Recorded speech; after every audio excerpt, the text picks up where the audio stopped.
गौरी सीतानाथ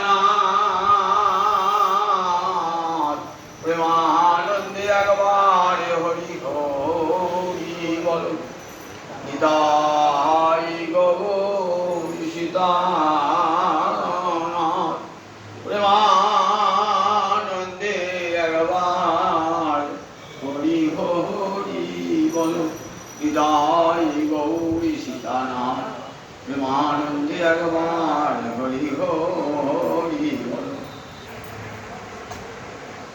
समवेत भक्तबिंदेर चरणे आमार कोटि कोटि दंडवत प्रणिपात।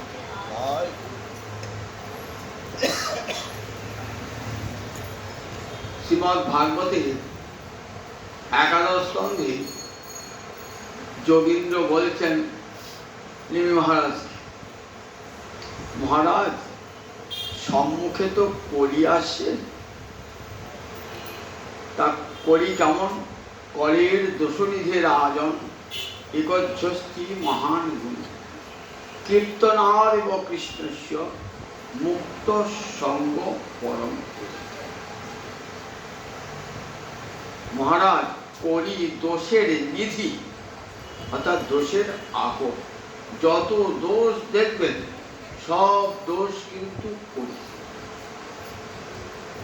কিরকম কলির দোষ?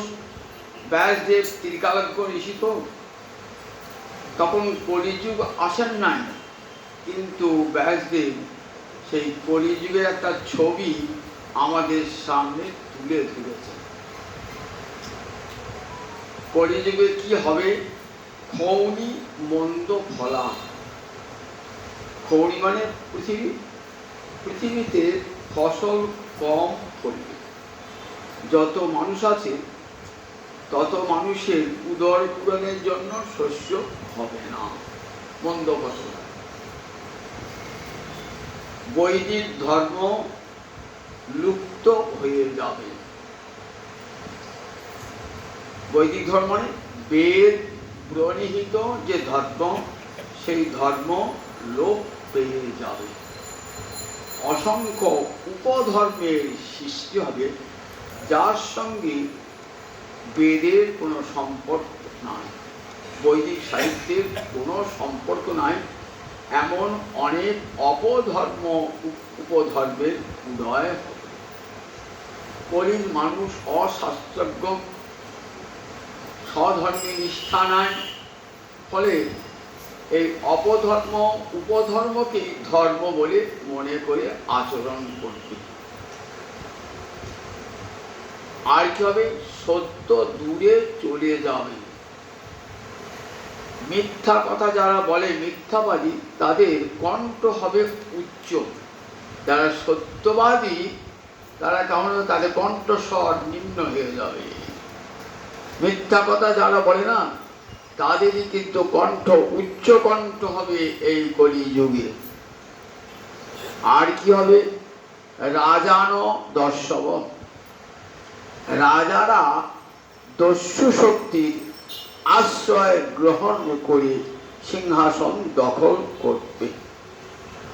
মানুষের সমর্থন থাকুক আর নাই থাকুক। আর কি হবে? স্ত্রীয় দুর্দান্তা। নারী জাতি স্বাধীনতার নামে তার সমস্ত সুচিতা হারাবে। ফলে সমাজে অমঙ্গল দেখা দেবে। নারী সুচিতা ভারতবর্ষের চিরকালের আদর্শ।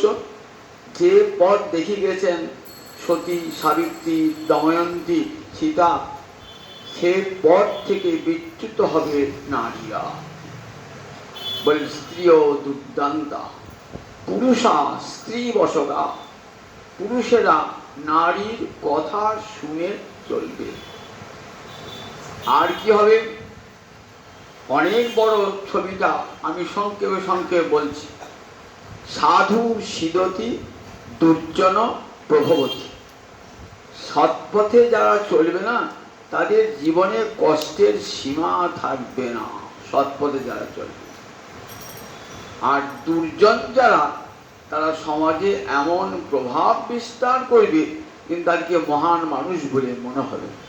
একবার মিলিয়ে নেন, কোন বলেছে দেখুন, কোন দাপর যুগে বলে গেছেন ব্যাসদেব, আর কলিযুগের ছবিটা মিলিয়ে নেন, দেখুন সত্যি বটে কিনা। প্রতিটি কথাই অক্ষরে অক্ষরে সত্যি। কিন্তু বললেন কলির দোষনিধি, কলির দোষের নিধি হল একচ্ছস্তি মহাগুণ। একটা গুণ আছে, গুণটা যে সে নয়, মহান গুণ। এত দোষ কলির তো, কিন্তু একটা মহান গুণ আছে, যে গুণটা সত্য যুগেও ছিল না, ত্রেতা যুগেও ছিল না, দাপরেও ছিল না। কলির সেই গুণটা এত মহান। কি সেই মহান? কীর্তনাদেব কৃষ্ণস্য মুক্ত সঙ্গ পরম ভোজে। একবার যদি কেউ কৃষ্ণ নাম করে, একবার, বারবার করতে হবে না, একবার যদি কেউ কৃষ্ণ নাম করে, তাহলে মুক্ত সঙ্গ, সমস্ত বিষয়াভিনিবেশ থেকে, বিষয়াসক্তি থেকে মুক্ত হয়ে পরম ধামে, সাবিষ্ট ধামে গমন করবে। কলিযুগের এমনই এক মহিমা। মহারাজ পরীক্ষিত কলির সাক্ষাৎ পেয়েছিলেন তো, তথাপি কলিকে বধ করেন নাই। একথা জিজ্ঞাসা করেছেন সৌনকাদি ঋষিরা সুত গোস্বামী। কলিকে মেরে ফেললেই তো হতো, তাহলে তার কলি প্রভাব বিস্তার করতে পারতো না। কৃষ্ণ যখন স্বধামে চলে গেলেন, তখন তো পৃথিবীতে বিপর্যয় নেমে এলো, তখনই কলির দাপট শুরু হলো।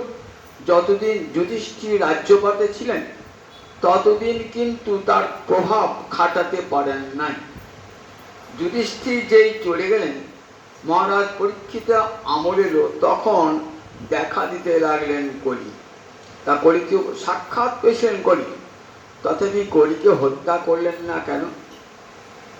বললেন দেখো, নানুদেষ্টি কলিং সম্রাট সারঙ্গ ইব সারভূ। নানুদেষ্টি, কলির প্রতি হিংসা পোষণ করলেন না মহারাজ পরীক্ষিত। কেন? কারণ কলিতে মহাপ্রভু আসবেন এবং হরে কৃষ্ণ কৃষ্ণ কৃষ্ণ হরে হরে, হরে রাম রাম রাম হরে হরে, এই মহানাম সর্বত্র বিতরণ করত। যদি কলিকে হত্যা করতেন, তাহলে আমরা মহাপ্রভুকে হারাতাম, হরিনামও হারাতাম। কলির অধম জীব অন্ধকারের নরকে পৌঁছাত। তাই নানুদেষ্টি, হিংসা করলেন না, কলিকে হত্যা করলেন না। কলিং সম্রাট মহারাজ পরীক্ষিত হত্যা করলেন না কেন? সারঙ্গ ইব সারভূক। সারঙ্গ মানে ভ্রমর। ভ্রমর যেমন পদ্ম ফুলে বসে মধুটা খেয়ে নেয়, কিন্তু ফুলটাকে নষ্ট করে না, ফুলটাকে নষ্ট করে না, জানে আবার মধু হবে। ঠিক তেমনি কলি পুষ্পে হরিনাম মধু হবে, আর সেই মধু আস্বাদন করবে কলি। তাই কলিকে সাক্ষাৎ হয়েও কলিকে হত্যা করলেন না। শ্রীমদ্ ভাগবতের যখন শেষ হচ্ছে না, সুখদেব বলে আছেন দামি দামি কথাগুলো। মহারাজ একবারে শেষ শ্লোকটিতে নাম সংকীর্তনং যস্য সর্ব পাপ পুনাশনং প্রণাম দুঃখ সমন নমামি হরিং পরম। বলছে কলিকালে কৃষ্ণ নাম কেমন? সর্ব পাপ প্রণাশন। নাম সংকীর্তন যস্য সর্ব পাপ প্রণাশন। সমস্ত পাপ প্রকৃষ্ট রূপে নাশ করে দেবে, তাই প্রণাশন ধ্বংস করে দেবে। আর একটু পাপের সামান্য বীজ পর্যন্ত থাকবে না। আর প্রণাম দুঃখ সমন, গোবিন্দ চরণে যদি একটা প্রণাম জানানো হয়, কলিযুগের মানুষ কিছু পারুক আর না পারুক, দুঃখ সমন, সেটা দুঃখের জম হয়ে দাঁড়াবে, অর্থাৎ সব দুঃখকে বিনাশ করে দেবে। নমামি হরিম পরম, সেই শ্রীহরিকে, পরম তত্ত্ব শ্রীহরিকে প্রণাম জানাই। এই বলে সুখদেব ভাগবত শেষ করেছেন। তাহলে দেখুন কলিকালে নামের কেমন চৈতন্যের সৃষ্টি, এই নাম ও সংকীর্তন। মহাপ্রভু আগেও কিন্তু নাম সংকীর্তন ছিল, কারণ কলিযুগের নামই হলো হরে কৃষ্ণ কৃষ্ণ কৃষ্ণ হরে হরে, হরে রাম রাম রাম হরে হরে। কারা করতেন? অতি বিজ্ঞজন 2-4টি লোক ঘরে বসে কীর্তন করতেন, হরিনাম করতেন। এত ব্যাপকভাবে জনে জনে ধরে ধরে কাউকে হরিনাম কেউ দেন নাই। অদ্বৈত প্রভু কাঁদছেন গঙ্গার তীরে বসে, প্রভু কলিযুগের ধর্মই হলো হরিনাম, কিন্তু সেই হরিনাম দেবে কে প্রভু? তুমি না এলে তো হরিনাম কেউ দিতে পারবে না, তাই তুমি নেমেছো প্রভু। চোখের জলে অদ্বৈত প্রভু একটি করে তুলসী আর গঙ্গা জল দিচ্ছে। তারই আহ্বানে নেমেলেন ভগবান শ্রীকৃষ্ণ। এবার গৌরাঙ্গ রূপে স্বয়ং নামই নাম দান করবার জন্য আবির্ভূত হলেন। কিন্তু যখন আবির্ভূত হওয়ার পর তিনি যে নাম দান করবেন, এ চিহ্ন কোথাও প্রকাশ পেল না। দেখছি নিমাই জন্মিয়েছেন, অনেকের ধারণা এই নিমাই হলো সেই কলির কৃষ্ণ, কিন্তু অনেকে বিশ্বাসও করতে পারছেন না। তাই যদি হবে তাহলে এত পাণ্ডিত্যের লড়াই কেন? কই হরিনাম তো নয়, শত শত ছাত্র পড়িয়ে কত নাম খ্যাতি করেছেন, কত পণ্ডিতকে তর্কযুক্তি হারাচ্ছেন, কই কৃষ্ণ নাম তো শুনছি না। বড় চতুষ্পাঠী খুলেছেন, নবদ্বীপে সব পণ্ডিতদের টোল বন্ধ হয়ে গেছে, দলে দলে ছাত্র ভিড়ছে, কই তার মুখে তো হরিনাম হচ্ছে না।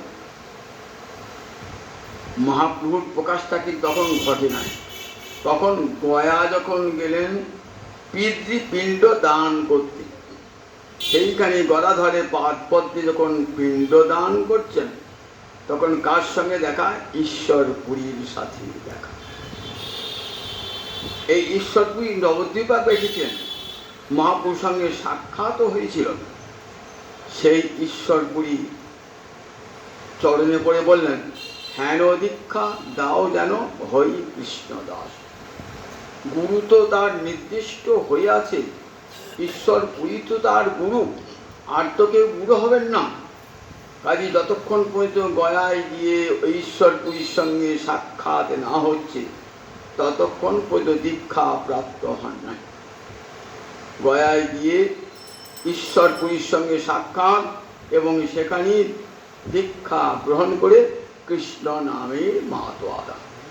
যখন নবদ্বীপ ফিরে এলেন, তখন আর সে নিমাই পণ্ডিত নয়, এবং গৌরাঙ্গ হরি এবার মুখে কেবল হরে কৃষ্ণ কৃষ্ণ কৃষ্ণ হরে হরে, হরে রাম রাম রাম হরে হরে, হরি হরে নম কৃষ্ণ যাদবায় নম, যাদবায় মাধবায় কেশবায় নম। সব ভক্তদের মুখে হাসি ফুটল। এবার নিমাইয়ের মহাপ্রকাশ ঘটেছে। সেই কলির ঠাকুর এসেছেন। শিবাস অঙ্গনকে কেন্দ্র করে আরম্ভ হল হরিনামের মহিমা প্রকাশ। সারা দিন রাত্র হরিনাম সংকীর্তন চলত। কোথায় টোল চতুষ্পাঠী ছাত্র সব উঠে গেল, কেবল নাম সংকীর্তনে মাতোয়ারা প্রায় 2 বছর। মনে মনে একদিন ভাবলেন যে দেখো, ঘরে বসে নাম কীর্তন করলে হবে না, আমি তো এসেছি বিশ্বে নাম দান করবার জন্যে, নামের সঙ্গে রাধারানীর প্রেম দান করবার জন্য এসেছি। কিন্তু আমি যদি ঘরে বসে রইলাম এই শিবাস অঙ্গনে, তাহলে কলির জীব নাম পাবে কেমন করে? কাজে আমাকে এবার পথে বার হতে হবে। একদিন নিত্যানন্দকে আর হরিদাসকে বলছেন, ইতিপূর্বে নিতাই চাঁদ এসে মিলিত হয়েছেন, হরিদাস এসে মিলিত হয়েছেন, যারা মহাপ্রভুর সহচর, নামদানের সহচর এসে মিলিত হয়েছেন। শুনো শুনো নিত্যানন্দ, শুনো হরিদাস, আমার আজ্ঞা তোমরা সর্বত্র করো প্রকাশ। শোনো নিত্যানন্দ, শোনো হরিদাস, সর্বত্র আমার আজ্ঞা প্রকাশ করবে। কি করবে? প্রতি ঘরে ঘরে গিয়ে, প্রতি ঘরে ঘরে গিয়া করো এই ভিক্ষা। বলো কৃষ্ণ, ভজ কৃষ্ণ, করো কৃষ্ণ শিক্ষা। যাবে বৈষ্ণব ভিক্ষা চাইতে যাচ্ছ, যখন ভিক্ষা নিতে আসবে কি বলবে? যে আমরা ওই ভিক্ষা নিতে আসি নাই, একটা ভিক্ষা দাও আমাদেরকে। বলো কৃষ্ণ, ভজ কৃষ্ণ, করো কৃষ্ণ শিক্ষা। এমনি করে ঘরে ঘরে তোমরা দুজন নাম দাও। প্রথম দেখুন দুজনকে, নিতাই চাঁদকে আর হরিদাসকে বেঁচেছে। অন্যজনার ভয় হলো যে নবদ্বীপ তখন দুর্জন কবলিত, বহু দুর্জনের বাস তখন নবদ্বীপে, এবং নাম বিরোধী, ভগবত বিরোধী। সেখানে কি হয়? মঙ্গল চণ্ডীর গীত করে জাগরণে, দম্ভ করি বিশ্বহরি তুয়ে কঞ্জনে। পুত্রকন্যার বিবাহে লক্ষ লক্ষ টাকা খরচ করে, প্রচুর সম্পদ, রমা দৃষ্টিপাতে সর্ব লোক সুখে বইসে। লক্ষ্মী দেবীর দৃষ্টিপাতে নবদ্বীপের মানুষের ঐশ্বর্যের সীমা নাই। নবদ্বীপের সম্পত্তি কে বর্ণিবারে পারে? নবদ্বীপ ঐশ্বর্যের জায়গা, রাজধানী নবদ্বীপ তখন। কাজে সবাই নবদ্বীপের দিকে তাকিয়ে থাকে, ঐশ্বর্যের নগরী নবদ্বীপ। কিন্তু সব আছে, কিন্তু হরিনাম নাই, হরিকথাও নাই। অদ্বৈতাচার্য ঘরে বসে বসে হরিনাম করেন, ঘরে বসে বসে গীতা ভাগবত পড়েন। গুটি কয়েক লোক তার শুনতে যায় অতি ভয়ে ভয়ে। কিন্তু এবার মহাপ্রভু আদেশ হয়েছে, প্রতি ঘরে ঘরে গিয়া করো এই ভিক্ষা। বলো কৃষ্ণ, ভজ কৃষ্ণ, করো কৃষ্ণ শিক্ষা। নিত্যানন্দ প্রভু আর হরিদাস প্রভু, মহাপ্রভু এই নাম নিয়ে নগর নগরে দ্বারে দ্বারে বাস হয়েছে। কৃষ্ণ মাতা, কৃষ্ণ পিতা, কৃষ্ণ ধন প্রাণ। কৃষ্ণ মাতা, কৃষ্ণ পিতা, কৃষ্ণ ধন প্রাণ, হেন কৃষ্ণ ভজ সবে হইয়া একমন। এমনি করে প্রতিটি দাঁড়ে দাঁড়িয়ে খঞ্জনি বাজিয়ে বাজিয়ে হরিনাম করছে। কেউ বলে দেখো লোক দুটো পাগল, দেখো ওই পাগলের সঙ্গে থেকে তখন এই লোকগুলো সব পাগল হয়ে গেছে। কেউ বলছে পাগল না চোর, দেখো না ঘরে কপাট দিয়ে রাত্রেবেলায় কীর্তন করে আর দিনের বেলায় সুলুক সন্ধ্যা নিয়ে আসে, কার বাড়িতে চুরি করা যাবে, ডাকাতি করা যাবে, এইসব বলে।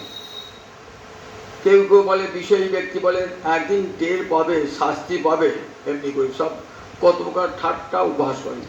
আর যারা সজ্জন তাদের সংখ্যা তো কম, তাদের খুব আনন্দ হয় হরিনাম শুনে। তারা জানেন যে কলিকালে তো হরিনামই একমাত্র ধর্ম, তাদের বড় আনন্দ হয়। কিন্তু সারা নবদ্বীপে তখন হরিনামের প্রতি ভালোবাসা খুব কম মানুষের। কিন্তু আমার গৌর হরির আজ্ঞা হয়েছে নিতাইকা হরিদাসকে নবদ্বীপের ঘরে ঘরে হরিনাম দান করতে হবে। সে আদেশটা কেমন করে লঙ্ঘন করবেন, সেই আদেশ মাথায় করে নবদ্বীপের ঘরে ঘরে হরিনাম সংকীর্তন করে যান। কেউ নেক আর না নেক হরিনাম করে যান। একদিন দেখছেন দুটো মাতাল, জগাই আর মাধাই, ভালো নাম জগন্নাথ আর একজন নাম মাধব, দুজন খুব বড় লোকের ছেলে, নগর কোতোয়াল, নগরের রক্ষক, ব্রাহ্মণের ছেলে হয়ে হেন কাজ দুষ্কর্ম নাই যে করে না। নরহত্যা, নারী ধর্ষণ, পরের বাড়ির লুণ্ঠন, মদ্যপান, ডাকাতি, চুরি, অস্পৃশ্য মাংসাদি ভক্ষণ, এমনি করে থাকে। জিজ্ঞাসা করছেন নিতাই চাঁদ আর হরিদাস, এরা কারা? বলছেন খবরদার যেও না, ওরা খুব বড় লোকের ছেলে এবং বড় প্রভাব ওদের। ওরা জাতিতে ব্রাহ্মণ হলে কি হবে, ওরা চণ্ডালেরও অধম। কেউ ভয়ে কিছুই বলতে পারে না। রাত্রিকাল এলে দুই ভাইয়েতে মদ খেয়ে রাস্তায় পড়ে থাকে আর নানা প্রকার অস্ত্রের বাক্য প্রয়োগ করতে থাকে। ওরা দু ভাই যেখানে থাকে না সেখানে কেউ ভয়ে যেতে পারে না, তোমরাও যেও না। তাই ভাবছে এই তো সুযোগে মহাপ্রভু আমার পতিত পাবন তো, তা এত বড় পতিত তো আর দুনিয়ায় নাই। ব্রাহ্মণের ছেলে হয়ে গো হত্যা করে, গোমাংস ভক্ষণ করে, নারী ধর্ষণ করে, বাড়ি লুট করে, ডাকাতি করে, এর চেয়ে আর পাতকী কোথায় হবে? পাতকী মানে পাপের চেয়েও বড়, পাপের চেয়েও পাপটা ক্ষয় হয়ে যায় কিন্তু পাতকটা ক্ষয় হয় না। সপ্ত জন্ম নানাবিধ রোগ দেখা দেবে, সে রোগে ভুগে তবে ওই পাতক ধ্বংস হবে। নিতাই চাঁদ ভাবছেন ভারী হয়েছে। সবাই বলছে যেও না, দেখবে তোমাদের কপালে কষ্ট আছে। নিতাই চাঁদ ওইখানেই যেতে হবে। হরিদাস চলো। হরিদাস বলছে দেখো প্রভু তুমি তো চঞ্চল, তুমি তো আমাকে নিয়ে যাচ্ছ, পালিয়ে আসবে না তো? বলে না না চলো, আমার সঙ্গে চলো, আমি সঙ্গে আছি তো। বলে তুমি যখন সঙ্গে আছো আর কোনো ভয় নেই। আচ্ছা হরিদাস, তোমার এত ভয় কেন বলো তো? তোমাকে তো বিধর্মীরা 22টা বাজারে বেত্রাঘাত করেছিল, তুমি তাদের মঙ্গল কামনা করেছিলে, এতটুকু তো ভীত হও না? নিত্যানন্দ আর হরিদাস গেলেন। মুখে কি বলছেন? কৃষ্ণ মাতা কৃষ্ণ পিতা কৃষ্ণ ধন প্রাণ, হেন কৃষ্ণ ভজ সদে হইয়া এক মন। কি বললি? কৃষ্ণ ভজ, কৃষ্ণ ভজ। ওরে বেটা সন্ন্যাসী, দেখাচ্ছি তোদের কৃষ্ণ ভজন দেখাচ্ছি। বলে ছুটে তেড়ে এসেছে। নিতাই চাঁদ আর হরিদাস ও ছুটছে, ছুটে তাদের সঙ্গে পড়ে, ছুটছে প্রবল বেগে। কিন্তু ওই দুই মাতাল এত মদ খেয়েছে আর বেশি ছুটতে পারলো না, রাস্তা দিয়ে পড়ে গর্বে যাবে। নিতাই চাঁদ আর হরিদাস দেখছি, নিতাই চাঁদ আর হরিদাস কোথায় গেল ডাকাত দুটো? দেখছো একটা দূরে আছে, চলো চলো চলো, আর কাজ না, হরিনাম দিয়ে কাজ নেই। গিয়েছেন গৌর হরির কাছে। গৌর হরি তখন বসে আছেন। বলেছেন না প্রতিদিন এসে আমাকে বলবে কি হলো না হলো, কি হলো।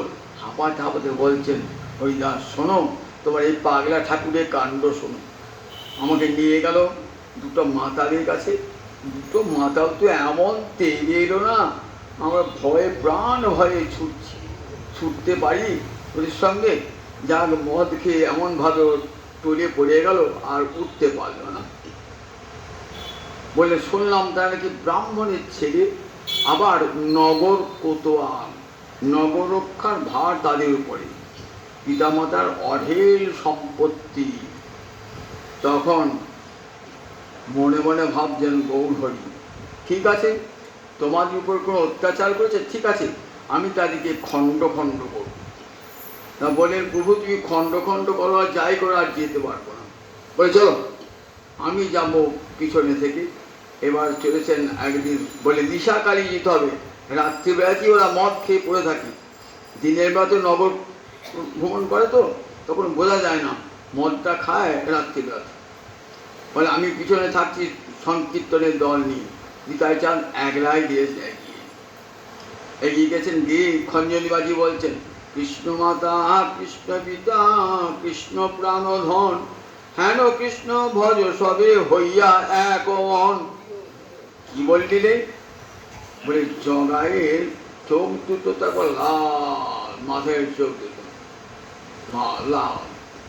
তখন কি করলেন, মাথায় আর থাকতে না আপনি ক্রোধে একটা মুটকি অর্থাৎ মাটির কলসি ছিল, সেই মাটির কলসিটা ভেঙে গেছে, তার একটা খণ্ড ছুঁড়ে দিলেন একবারে নিতাই চাঁদের কপালে। রক্ত বার হতে লাগলো। নিতাই বলছেন দেখো তোদের প্রহার আমি সহিতে পারি, কিন্তু তোদের দুর্গতি আমি কখনো সহিতে নাই। তুই আমার অঙ্গে ক্ষত করে দিচ্ছিস তো, তাতে আমার কোনো দুঃখ নাই, কিন্তু তোদের এমন কোথায় দুর্গতি হবে? নরকে গিয়েও তোদের স্থান হবে না। তোদের এত পাপ জমের যে পাপের লেখক চিত্রগুপ্ত সে না পাপ লিখে শেষ করতে পারবে না। সে কেন লক্ষ লক্ষ কোটি কোটি কায়স্থ এসে যদি তোদের পাপের কথা লেখে, তাহলে শেষ হবে না কোটি জন্মে তোরা এত পাপ করেছিস।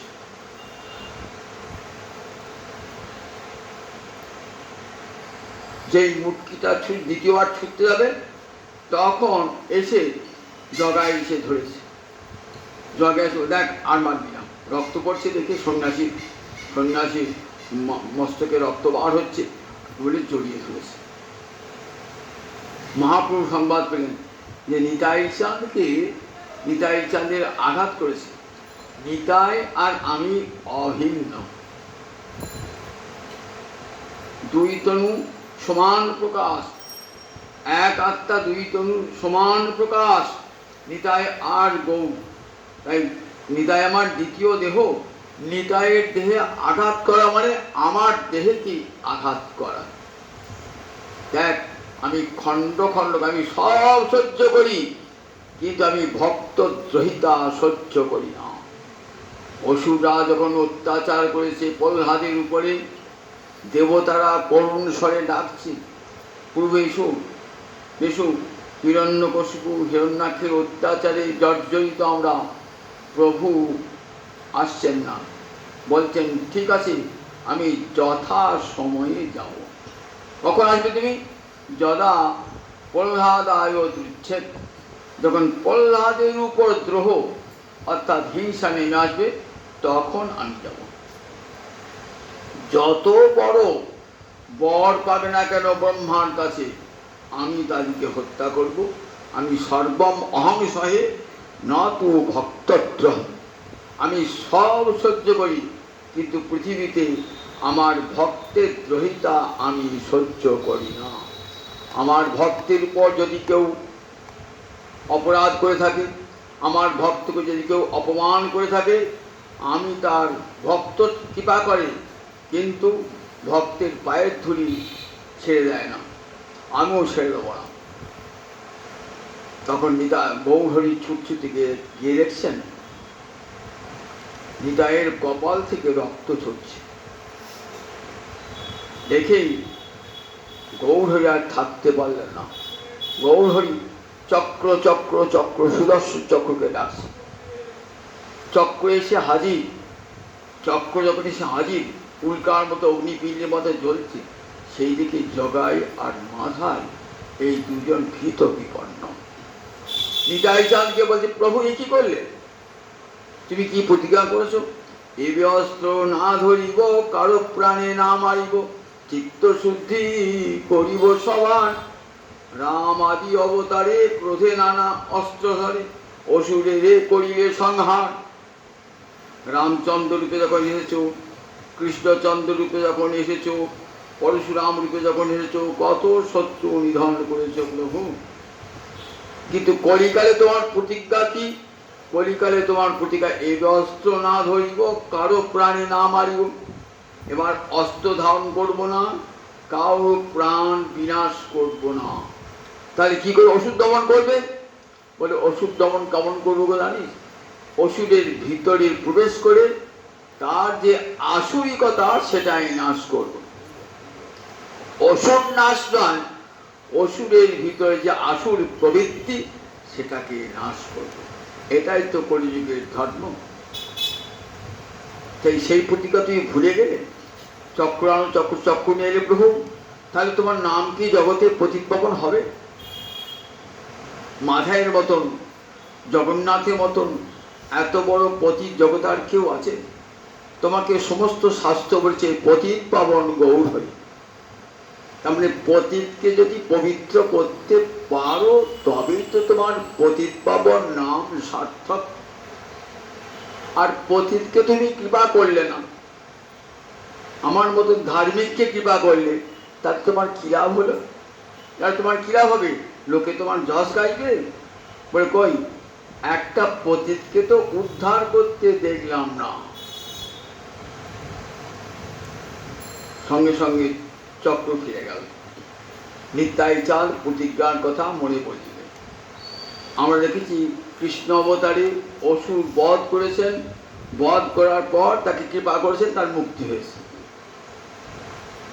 অঘাসুর, বকাসুর সব যারা তাদেরকে হত্যা করেছেন, কংস হত্যা করার পর এরা মুক্তি পেয়েছেন। হতারি গতি দায়ক, তার মানে অরিকে হত্যা করে তাকে পরম গতি দান করেছেন বলি গোবিন্দা কি নাম হতারি গতি দায়ক।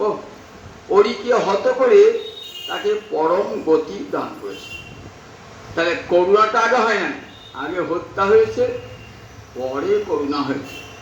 গৌরাঙ্গ অবতারে করুণায়া অবতীর্ণ করণ, এবার করুণাই প্রধান। আর সে করুণা একটা মূর্তি ধারণ করেছে, সে করুণা আমার নিতাই চান সেই করুণার মূর্তি, নিতাই চান সেই করুণার মূর্তি। দেখো প্রভু, তোমার নামটাই এত মঙ্গলদায়ক। দেখো অজামিল কত পাপ করেছিল, তার তুলনায় কিছুই পাপ করে নাই। কত পাপ করেছিল অজামিল, ব্রাহ্মণের ছেলে, বেদজ্ঞ ব্রাহ্মণের ছেলে হয়ে পিতা মাতাকে ছেড়ে দিয়ে বনে একটা শুদ্ধানীকে, চণ্ডালিনী, মদ্যপায়িনীকে নিয়ে ঘর সংসার করেছিল।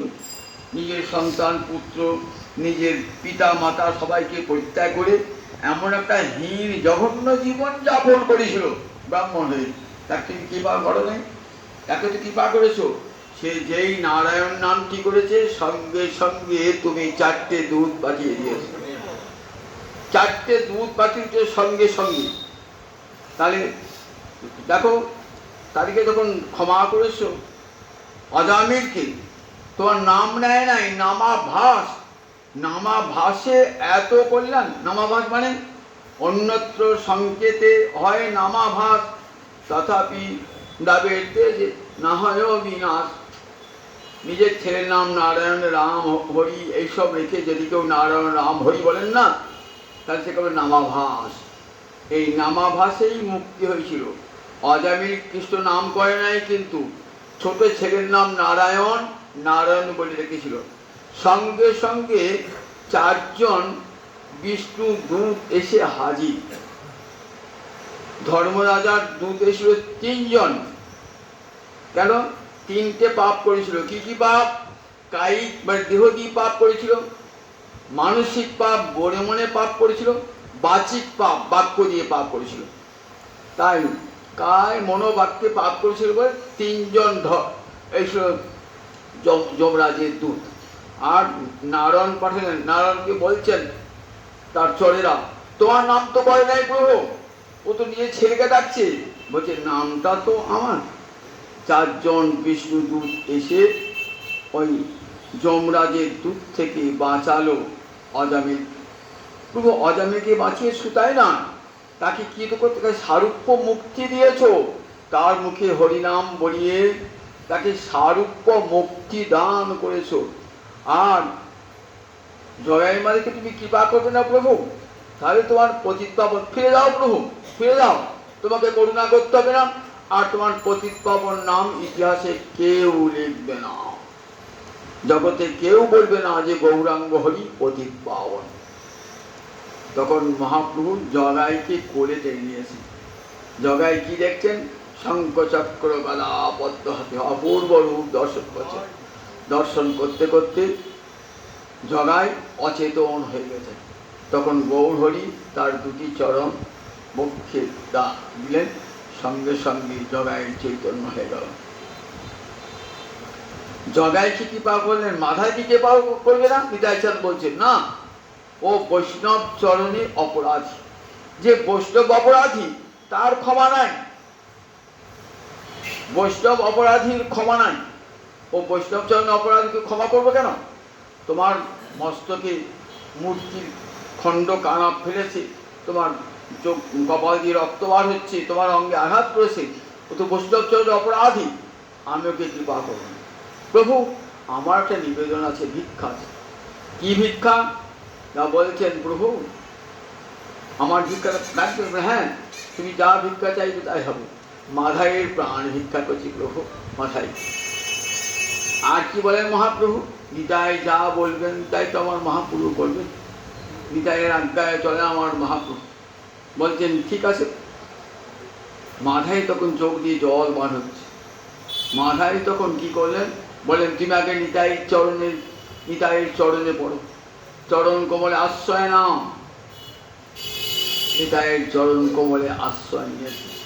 বলছেন গৌরহরি বলছে নিতাই চাঁদ শ্রীপাদ তোমার চরণে পড়েছে, যারা চরণাশ্রিত জন শত অপরাধ করলেও তাদেরকে ক্ষমা করতে হয়।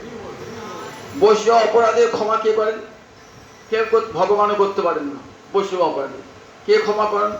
তা বললেন বৈষ্ণব, যে বৈষ্ণবের কাছে অপরাধ হয়েছে সেই বৈষ্ণবই একমাত্র ক্ষমা করতে পারে। অন্য কেউ, চাপাল গোপাল অপরাধ করেছিল, ক্ষমা চাইতে গেলেন গোবিন্দের কাছে।